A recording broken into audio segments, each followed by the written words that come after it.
ಆತ್ಮೀಯ ವಿದ್ಯಾರ್ಥಿಗಳೇ, ಇವತ್ತೊಂದು ಗಣಿತ ತಂತ್ರವನ್ನು ಕಲ್ಕೊಂಡು 10ರಿಂದ ಭಾಗವಾಗುವಿಕೆ. ಒಂದು ಕೊಟ್ಟಂತಹ ಸಂಖ್ಯೆ ಅದನ್ನು ಭಾಗಾಕಾರ ಮಾಡಲಾರ್ದನ ಆ ಸಂಖ್ಯೆನ ನೋಡಿದ ತಕ್ಷಣ ಅದು 10ರಲ್ಲೇ ಭಾಗ ಹೋಗುತ್ತೋ ಇಲ್ಲ ಅಂತ ಹೇಳ್ಬೇಕು. ಹೆಂಗೆ ಒಂದು ಸಂಖ್ಯೆ ತೊಗೋಬೇಕು. ಈಗ ನಾವು 670 ತೊಗೊಂಡ್ರೆ ಬಿಡಿ ಸ್ಥಾನವನ್ನು ನೋಡ್ಕೋಬೇಕು.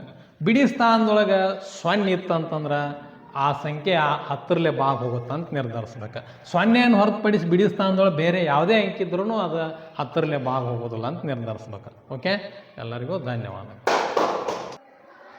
ಈಗ ಒಂದು ಸಂಖ್ಯೆ ತಗೋರಪ್ಪ, 796. ಇದು 10ರಲ್ಲೇ ಭಾಗ ಹೋಗುತ್ತಾ ಇಲ್ಲ?